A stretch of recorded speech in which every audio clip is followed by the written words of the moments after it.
Well, welcome everyone. I'm Sherry Culver. I am from ACC. I'm Director of Career and Transfer Services. Thanks for coming today to learn more about the career opportunities in the field of emergency services administration. We are going, do you want to introduce yourself, Courtney, and then Pete will take the lead? Sure. Hi, everyone. I know Robert and Ross, thank you both for coming, and Andrea and Sammy, thanks for being here. My name is Courtney Kuntz. I'm the director of the BAS and Human Services. So my department includes the bachelor's in emergency service administration, but also criminal justice, paralegal, early childhood education, elementary education, and I believe that's it. Did I say criminal justice? And so we launched this bachelor's degree about 2.5 years ago. And it was intended to provide a pathway for students who graduate with associate degrees in emergency service related fields to apply those credits towards a bachelor's degree. So if you're currently working on your associates, it smoothly roll you into the bachelor's program, and you could graduate with it looks like we have a couple people in the waiting room, Sherry. Okay. And so we're really excited. Our students have been phenomenal since the program started. Everyone, a lot of our students come from fire service, criminal justice, law enforcement, and a lot of students who want to pursue emergency management as well, which is a big part of our curriculum. So I'm happy to be here and happy that you all are here to learn more about careers within this field. And I'll turn it over to Dr. Peter Loback. He's our program chair for Emergency Service Administration. And it looks like Greg Bush, one of our guest speakers, has just joined too. Welcome, Greg. Okay, well, I'm going to be, I'm about to pull up a PowerPoint presentation here about the emergency manager occupation. Following that, I think Greg will be able to speak a bit about a particular industry in which emergency managers are operating, increasingly so, and he can talk a bit about getting the foot in the door in that area. So give me just a moment here while I share my screen.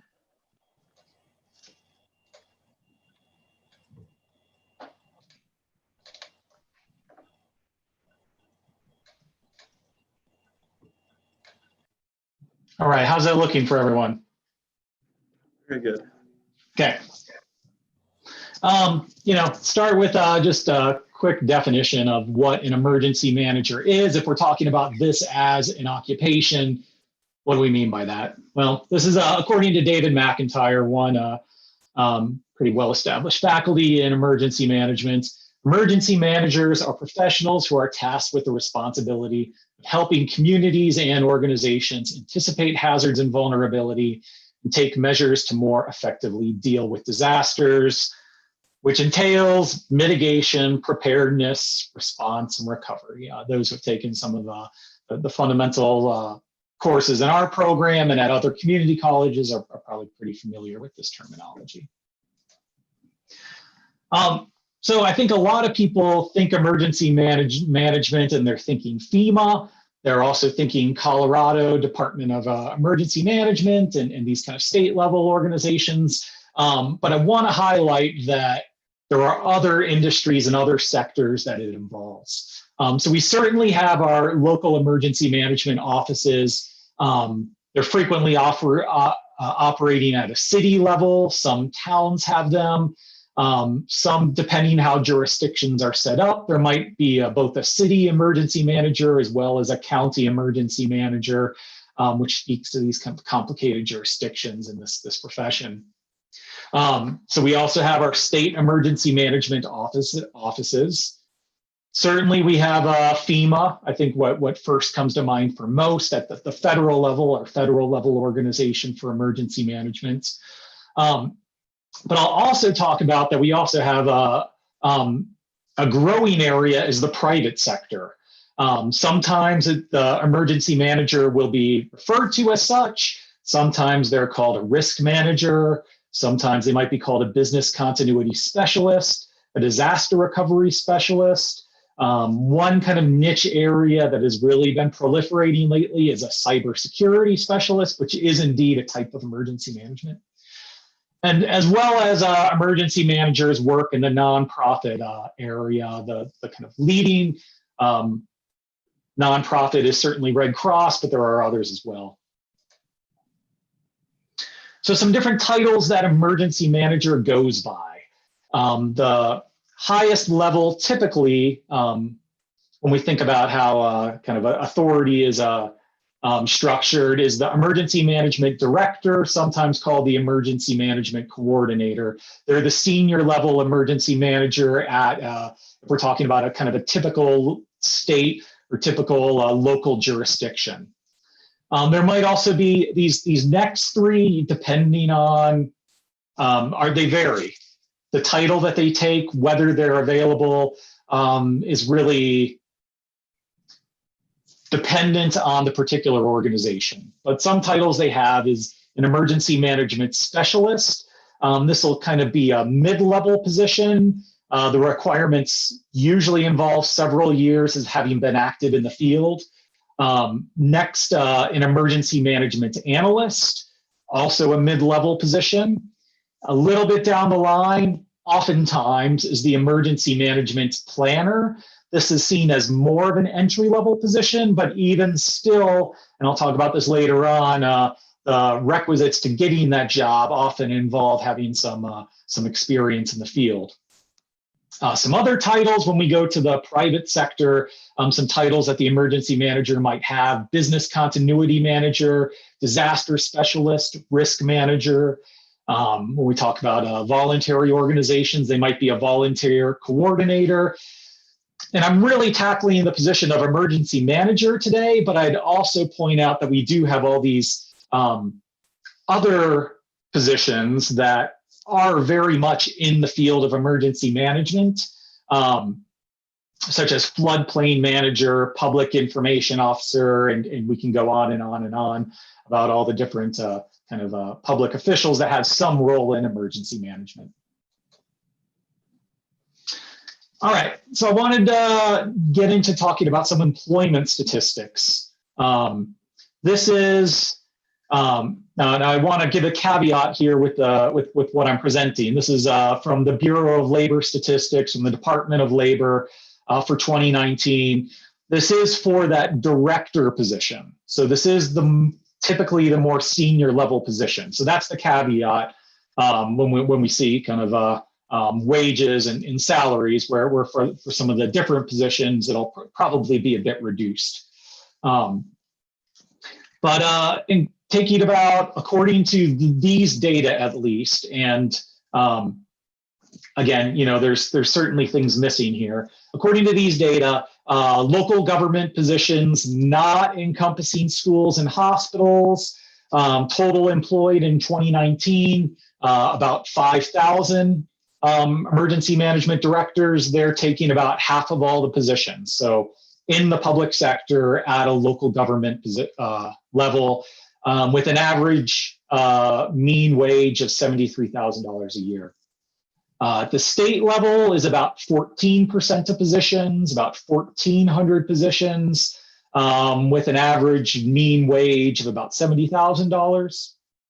Hospitals, the emergency manager at a hospital is encompassing about 8.3% of emergency manager positions. And here we're seeing even higher wages, $93,000 a year as a mean wage. Colleges, universities, professional schools are increasingly having a designated emergency manager. They encompass in 2019 3.5% of positions. Within mean wage of around $100,000. And then the private sector, companies and enterprises, are a little under 3%, with even higher wages than the preceding. According to this mean estimate, $118,000. I'm sure the range there varies widely. And this is, the quick facts DOL has for emergency management directors. It's the same wage I showed earlier. I wanted to highlight the typical entry-level position involves a bachelor's degree, and that is a requisite at this time. We go back 20 years, it wasn't a requisite. It was more focused on having some relevant experience, but with the professionalization of the field, the bachelor's degree is more a baseline requirement. The job outlook for Department of Labor, they estimate 4% growth, about the average growth across industries for this profession. In their words, the importance of preparing for and minimizing the risks from emergencies will help sustain demand and employment for these workers. I should also speak to that a significant proportion of kind of director level positions at this time is baby boomers. We do expect to see in the coming year some retirements happening in opening up some of those positions. In terms of job growth, there's what the next few years entail in terms of public budgets and position creation. It's a little hard to tell at this point, but there's reason to have a little bit of skepticism there. On the other hand, there's expected to be fastest growth in the private sector, as the recent years have only been making the need for an emergency manager only more clearly relevant. So getting the foot in the door, that's the clip art I got here, is a foot in the door. Positions are competitive. Academic degrees are now required. I spoke that they once weren't. Specialized degrees are better, such as bachelor's in emergency services administration, emergency management, public administration, homeland security, cybersecurity. There are specialized programs out there at this point. There's bachelor's degree programs, such as our own. There's master's degrees programs. There's even PhD specific programs, albeit those are mostly relevant if one was really looking to go into research as opposed to being a practitioner. Also, typically for job requirements is experience is required. It might look like something like, have you been deployed on 3 or more presidentially declared disasters? Do you have 5 years in the field? That's going to be a checkbox whether or not your application goes on to the next level.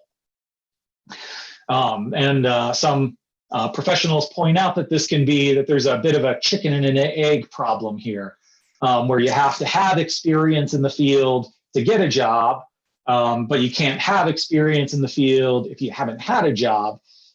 So we will talk a bit today about some ways to kind of get yourself experience in the field prior to landing a position. Making oneself competitive, things that one can do, develop a professional portfolio, start compiling assignments, hazard vulnerability analyses that you've done, emergency operations plans you've worked on, any experience with exercise design, any grant applications. You can join a professional organization.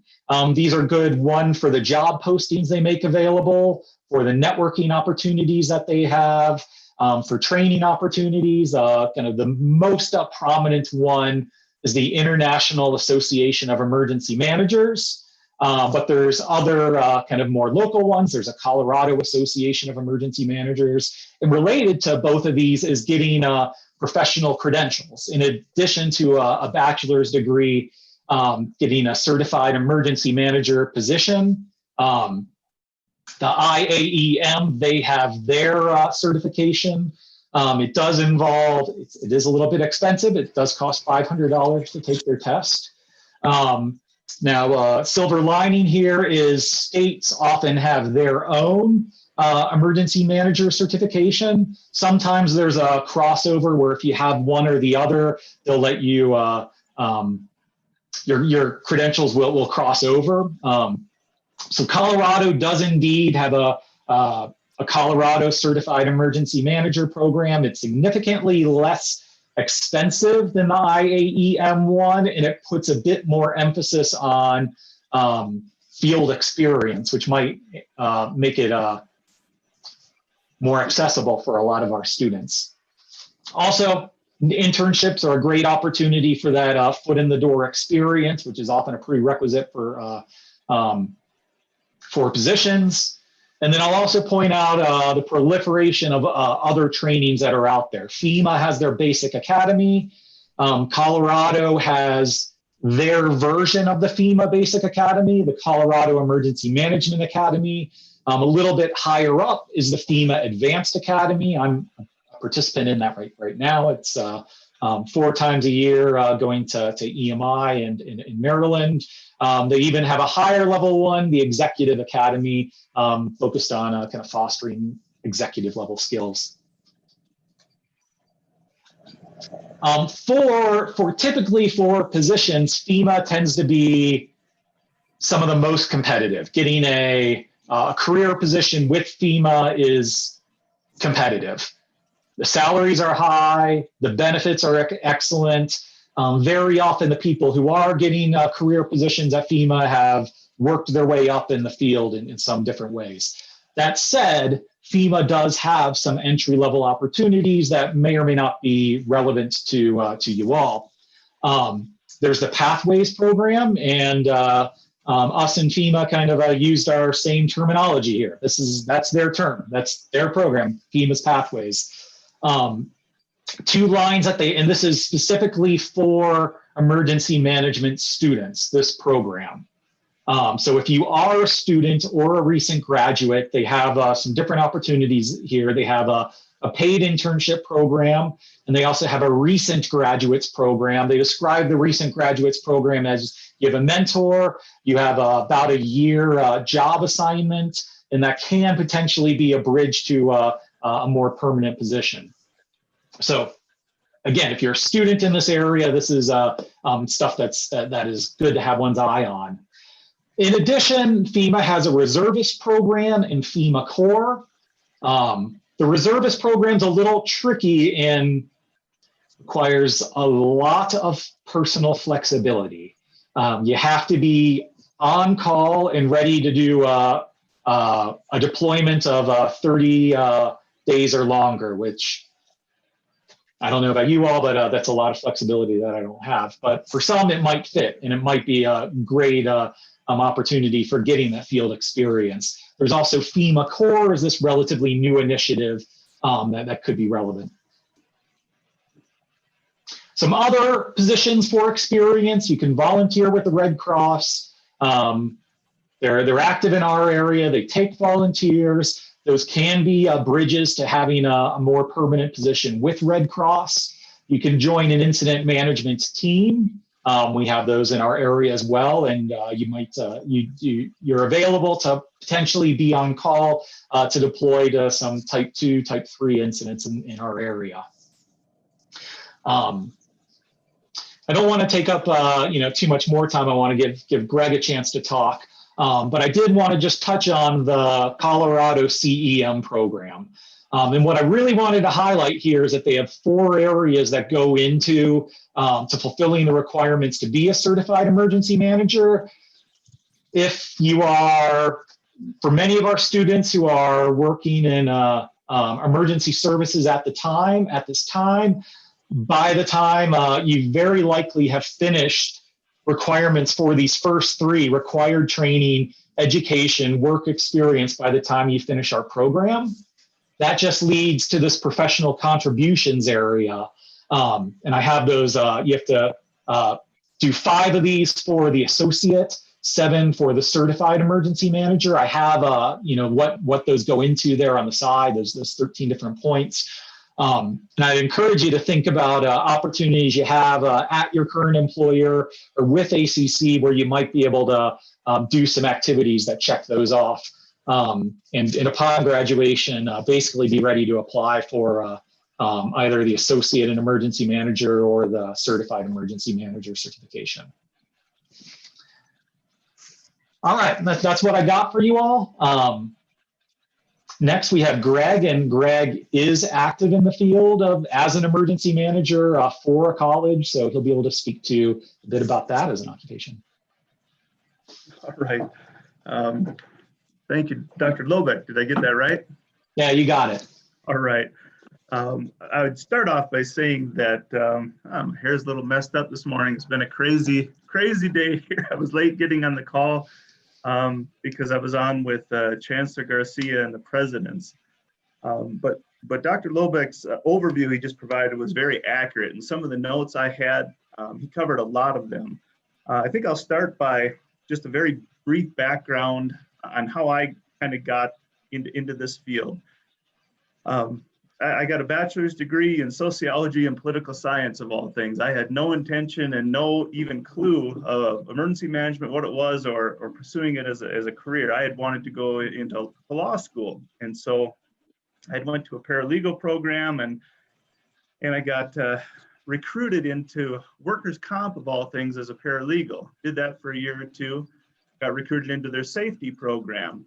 And from there, I kind of got pulled over into emergency management. And that's how I fell into the world of emergency management. And it was a very good fit for me. I had a military background for 15 years. I was in the military. And so this kind of clicked with me, and things made sense right away. So I didn't have a degree in emergency management, but that was a long time ago. I'm an old guy now.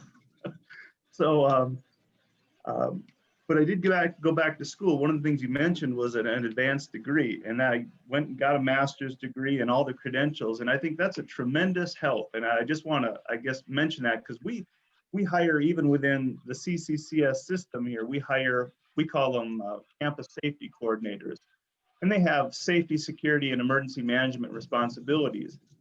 And so every one of those we hire, I'm in on the hiring, and we'll get 30 applications for that position. And to be very frank, 4 of them are qualified. There's 26 that aren't even close to being qualified. And really what's going to get over that threshold or get us to get someone into an interview is, certainly having a degree, having your IS 100, 200, 700, 800, 300, and 400. I mean, those are important because it shows you've got an understanding here of how ICS works. And then I have no idea what that is. Oh, did someone say they don't have an idea what that is? Bryce, did you intend to unmute your phone? I just muted you. So if you wanted to speak, you'll have to unmute again. No, sorry, I'm at work. I was talking to someone. Okay. The other thing that I think is beneficial, whether you're staying in state or going out of state, was mentioned as well, was the Basic EM Academy is a great place to start here. And that's with our State Emergency Operations Center. And how someone would get into that is to contact your regional field manager.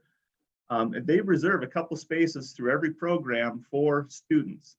And not only is the training wonderful, but it's such a terrific, terrific networking opportunity because you're going to be sitting in that class with 20 to 30 emergency managers around the state in every field. And so the networking there is almost as important as the training itself.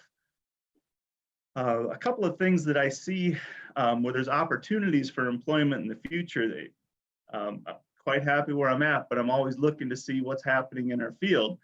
And that's business continuity of operations, especially in banking and information technology. And if you're in human resources, for example, I'm going to make an analogy here. There's 20 different specialties in human resources you could do. Yeah, you're a human resources employee, but you might do just benefits. You might do just compensation, and that would be your world for 25 years. That's your niche. Business continuity of operations is really a niche in emergency management, and it's growing, and then there's great salaries attached to that. The other thing I see that I think is coming is long-term care facilities within the healthcare field. And the reason I say that is my wife is the director of nursing and has been the chief nursing officer for long-term care facilities for 20 years. And they have emergency management requirements and they're not doing it in any way, shape, or form. And so what you've got is some of these big organizations that own 75 buildings across the country, and they're just not meeting any requirements here. And what's happening is when the hurricanes and flooding happened in Florida a couple years ago, there were long-term care facilities that had absolutely no clue, no planning, no anything. And they had residents dying, drowning in their beds when these places were being inundated, which brings on incredible lawsuits and financial loss to these companies. So I think that's an opportunity there, I would say, that's going to grow in the next 10 or 15 years, that because that's already the case in regular healthcare. And I'm going to speak to that in just a moment, hospitals. And maybe I'll do that right now. I was emergency management director at a medical facility as well for 4 years. And so there's pluses and minuses to everything. In healthcare, one of the pluses is you have, it's called the Joint Commission and the Center for Medicare and Medicaid Services. And those are two organizations that absolutely 100% mandate that emergency management will happen in healthcare. That's why healthcare hires emergency managers, because if they don't, and they don't have Joint Commission status, they can't charge for 50% of the people that come into a healthcare facility. Everyone who's on Medicare and Medicaid, they can't bill for. So you have to meet Joint Commission requirements every 3 years. The positive of that is you get an awful lot of support from CEOs and all the leadership in the hospital in what you're doing. You have tremendous support because they know they have to meet Joint Commission inspections every 3 years, or they lose that ability to bill half of their clients. Okay. On the flip side of that, education, whether I've worked in K-12 as emergency management director and 2 college systems here in the University of Alaska. The difference being we have no oversight in any way, shape, or form. The only oversight here for emergency management is the chancellor and my boss saying, hey, Greg, are we in good shape? And the answer is, yeah, that's it. That's where the oversight ends.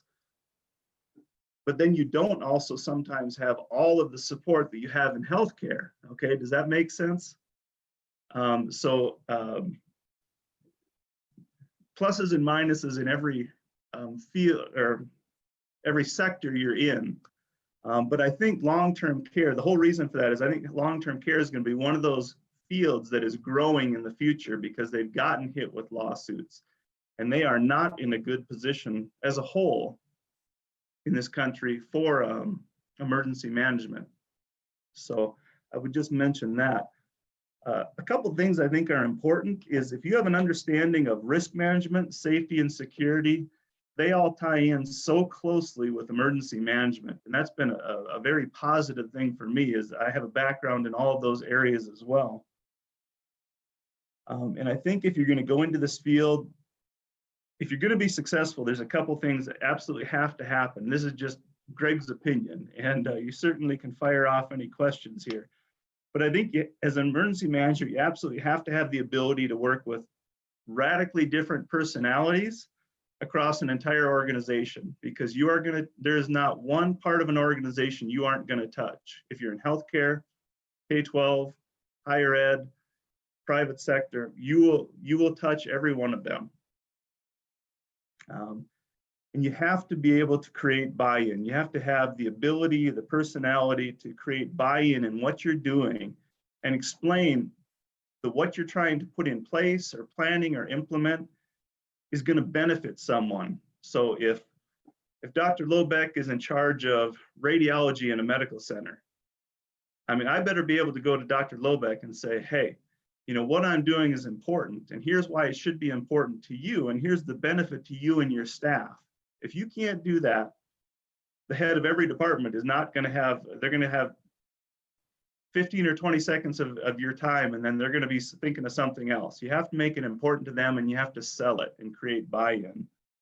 And one other thing I think in this position that is extremely important, I've got a little note I keep on my computer here, so I see it every day. And it says demonstrated expertise plus reliability plus perceived humanity equals personal trust. And if you're going to be an emergency manager in an organization and you don't have personal trust, if Chancellor Garcia, I just got off the phone with, does not have faith and trust in me that I know what I'm doing, I won't be here long and this position won't be funded long. So I think that's extremely critical going into the field. And I've worked with lots of emergency managers, and some of them come in with a big heavy stick and try and whack people over the head into compliance. And that is not going to work. So if you're going to go in with that approach, it's my opinion would be is that's not going to go well. Understand people, understand their personality, understand what motivates them, and use that to create buy-in with what you're trying to do. And I think for right now, I think that covers just most of the notes I had. But I think the certifications, credentials, experience, and then I think a master's degree really makes you competitive. I don't think we've had one person in the last 3 years apply for a position at the college system here that has a master's degree.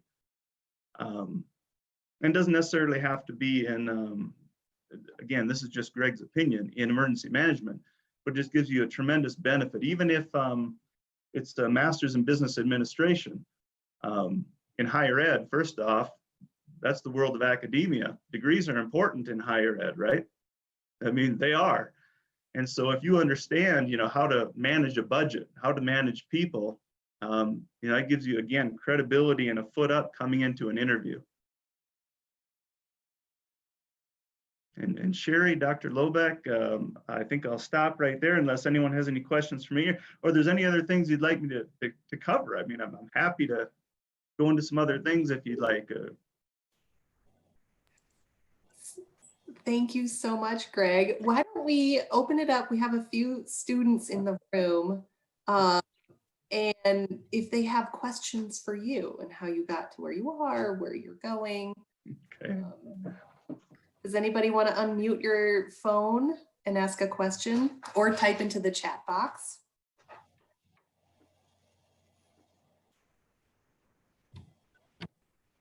And Greg, I don't think you got to meet Courtney. She's our director of the BAS program, actually. Is that your title, Courtney?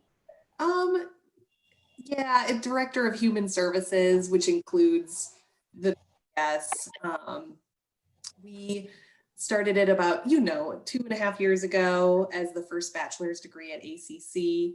And then since then, Pete joined the team and he kind of leading the bachelor's degree from here on out. So, and I know we have some students from the bachelor's program in the room, so I'm going to challenge you all to ask a question. I have a question. Okay. I guess my question is, where do you see experience fitting in versus education? Typically in the fire service, we tend to lean more towards experience rather than education, but that's kind of specialized in our world. Does it translate into your guys' world? It does. I mean, if we have lots of people, and this is another thing I see. I mean, we just see a lot of firefighters, a lot of law enforcement officers that kind of fall into emergency management. They get a piece of it in their, during their career. And again, it really fits well with them, and they pursue it, and then they'll go get a degree in it. Yeah, if you have first responder experience and some ICS courses, and I think that would go a good ways to getting your foot in the door somewhere. The one thing, and I'm just going to share this, and I'm not here to offend anyone. I don't think I'm going to. Isn't that scary for everyone that asked me to be on here? is one thing is I caution our presidents this when they have openings and they call me. I'm very honest. I just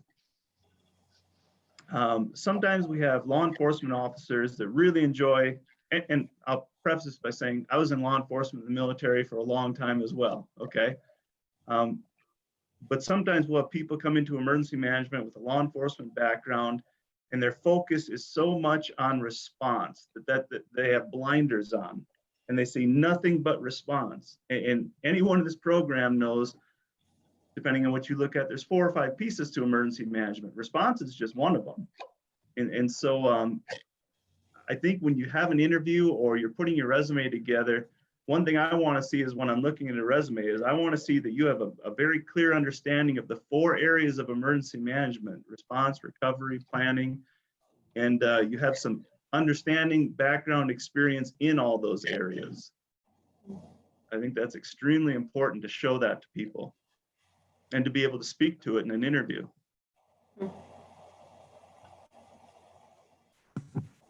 Thank you.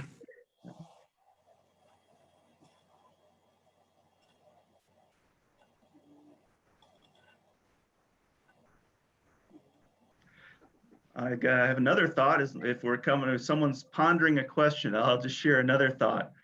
And this is just from a guy who's been in the field or been in, worked my way up and done this for a long time. Is another analogy I use is when my wife goes home at the end of the day in healthcare, she can actually see and share with me how she improves someone's life. You know, that she works, runs the long-term care center for veterans on the Anschutz campus. And so we have these guys and women there who've done incredible things. And she can tell me at the end of the day, driving home, how she impacted their lives. That's harder for me. That's harder if you're in safety, okay? We can do lots of things in safety, for example, but you can't tell at the end of the day if you prevented someone's hand being sheared off in a press or saved a life. You don't know that. And emergency management's similar. We work and work and work, and we plan and plan and plan. And it's not very often a pandemic pops up and you become really important all of a sudden, right? So you don't know driving home what you've actually accomplished. So I think to go into this field is you really have to, it's been important to me. I've been in my career, just to know that I am working every day across our system to put our system in a better place, protect our staff, students, and faculty. So when a bad day comes, we're not going to get through it perfectly. I set expectations all the time for our board, for Chancellor Garcia, for our presidents. I set expectations. If we have a mass shooting on campus, it is not going to go perfectly and we have 10 dead students and faculty, okay? No one's carrying me or Joe out on their shoulders cheering, saying, greatest job ever. We're going to make mistakes. There's so much information coming in at once that you have to process and make fast decisions. You're not going to make all the best decisions. But what I try and tell our leadership here is my job is to put you in this organization in a place where we can make the best decisions, knowing we're going to make some small mistakes, but we can get through it as smoothly as possible. So I think to do this, you have to just, you're not going to see at the end of the day, every day, how you've impacted someone's life. You just know that you're working, you're putting them and the organization in a position to succeed and to get through something, a painful event, with as little pain as possible, if that makes sense. I had a related question on you know, I think this is really great stuff to flesh out what this role is like for an organization like a college or a university. Have there been functions that you had been trying to push in recent years that had been difficult to implement, and then it became only so apparently important once COVID onset? Yes, actually, since I came here from the University of Alaska, one of the things I saw right away is, I mean, every organization and every emergency management program has room for improvement. One of the things in the community college system was continuity of operations plans. We did not have them, okay? And so I've been pushing for quite some time to get started down that road. And yes, that was a wonderful example, because all of a sudden when a pandemic lands in your lap, it became very apparent to a lot of people that we hadn't done a lot of planning for continuity of operations. We did make that transition. I always say I love working in organizations, healthcare and education in particular, that have lots of really smart people driven people working there, because in short order, you can come together and solve a problem.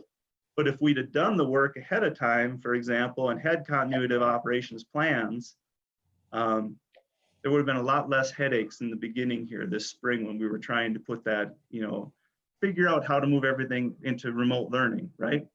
What does hybrid learning look like with some classes on campus, some online? That it just would have been a lot less painful. And so now we have some traction. And I would tell you, I mean, I hate to see tragedies happen, but if you're an emergency manager, when they happen, use it to your benefit in a sense. I mean, do those after action reports, flesh out and be brutally honest what went well and what didn't, and use it as an opportunity for you to improve.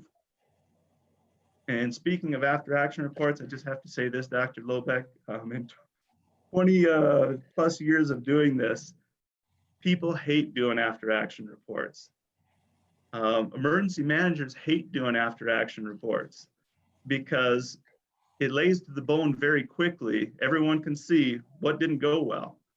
I'm the opposite. I'm like, let's lay it all out there. And it's painful sometimes. People sugarcoat it or don't want to be honest. But to me, those are opportunities. And if something wasn't in place, maybe it's a funding issue, maybe it's a resources, staffing issue. So let's address it so we can not go through this again. I would encourage everyone, use after action reports, absolutely do them. We've already started them for this incident. We've been doing interim after action reports every 3 months as we go through this pandemic. And some terrific things have come out of it that we've already implemented within our system. Use them as opportunities, not to protect your cheese and make yourself look good. So you mentioned that buy-in being able to create buy-in for your initiatives is important. Where do you encounter the most resistance and how do you overcome that? Well, if you all don't know me that well, but if you do, I'm brutally honest and an open book. And I'll give you an example. I'll just start with this, is where I have had resistance in my career is uber educated people. I'm just going to be honest with you. And I'll give you an example. In healthcare, you work and you have to sell these crazy educated physicians on why this is emergency management programs important, all the way down to the custodial and food service staff and everyone in between. And you better have the skill set to talk to both groups and everyone in between and explain to them why it's important to them. And some of the resistance I had, I'll give you an example. We had one gentleman at a medical facility in North Dakota where I worked who was a neonatal cardiologist. So he went to school for like 35 years before he started his job. He's 35 years old. And he's the guy who, when you had a baby, an infant, 4 days old that had heart problems, he cracked open that little baby's chest and did open heart surgery on little babies. Now, I love guys like that. I think they should be compensated and paid. And if I have an infant with a problem, I want people like that in the world. But for some reason, he had an interest in emergency management, and he would incessantly get into my business and tell me how I should do things. And so finally, I one day went up and visited with him, shut the door and said, you know what, next time you have a case on an infant, why don't you just let me scrub up. I'm going to get a gown in and come in, and I'm going to push you to the side, and I'm going to take over. And of course, he just looked at me and laughed, and he's like, you're joking. I'm like, well, no. I said, you're doing the exact same thing with me and my job here. I appreciate your input. I appreciate your education and knowledge, but let me do my job. And then I'm not going to come into your OR and take over a little baby's open heart surgery. And we had a little better understanding after that. There are people who sometimes will definitely be barriers. And you're going to get far further in this career with honey than you will with vinegar and carrying a big stick around. I promise you that. Use your skills as a person to connect with people, and you have to make them understand why this is important to them, or you'll just tread water and be frustrated.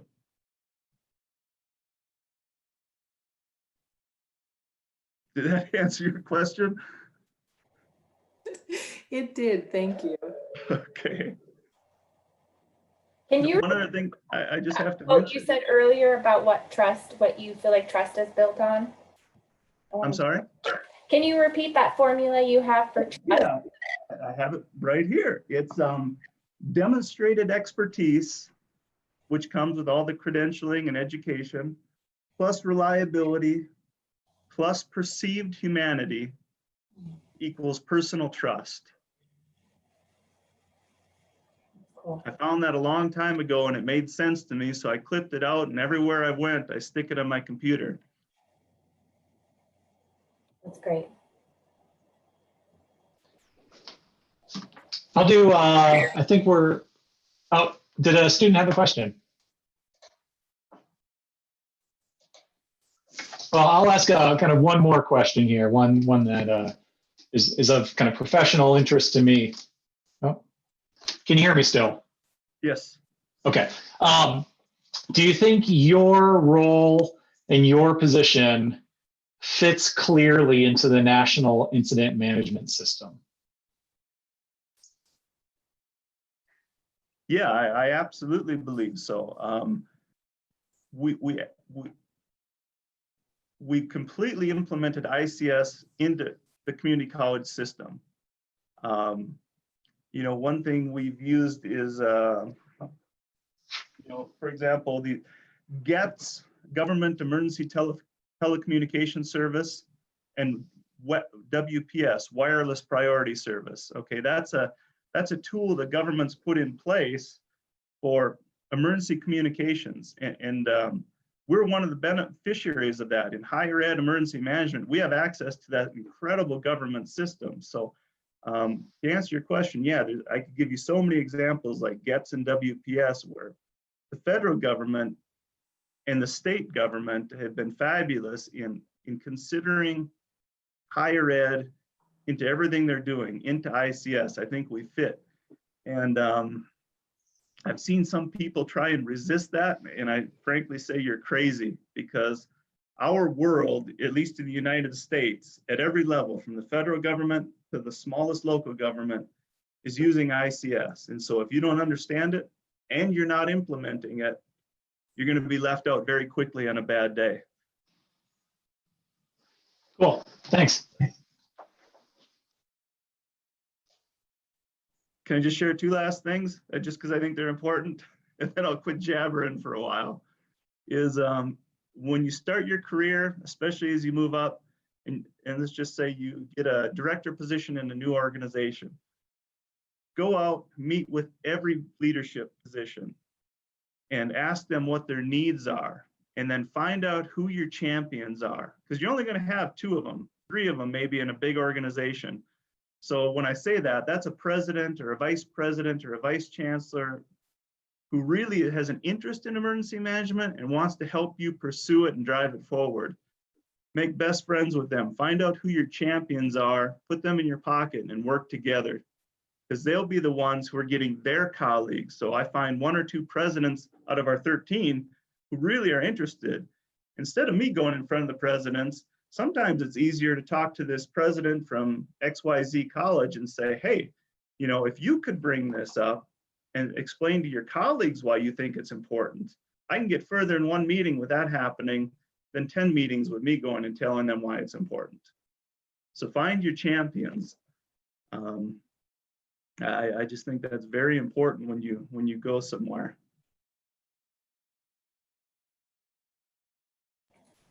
That's great. That's good advice for a lot of different jobs, I think.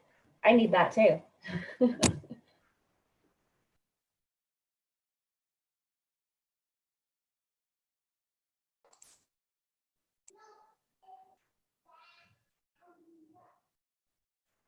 All right, students, we're just giving you one more chance to ask a question. So we just wanted to give you a moment.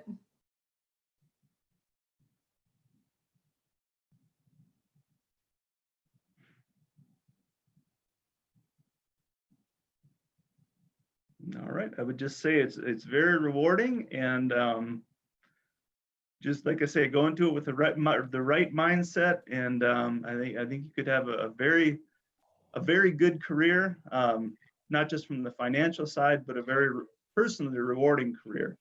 Knowing that, I guess that's what keeps me going, is just knowing that I'm always working every day. And I share that with everyone, is I'm here on your behalf every day. You've got other things to think about. My job is to think about you and this organization, how we're going to stay safe and get through a bad day.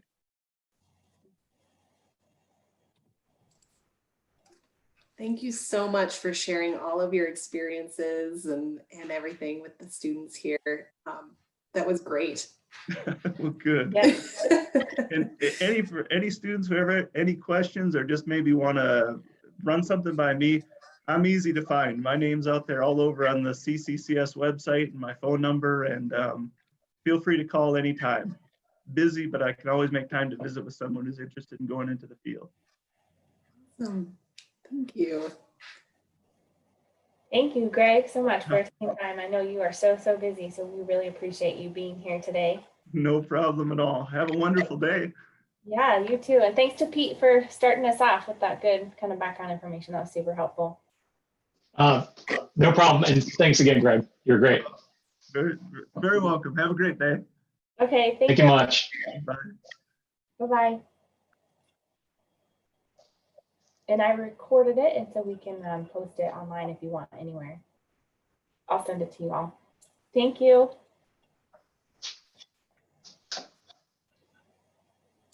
Thank you, Sherry. Thanks, Pete. That was good. He's a good guy.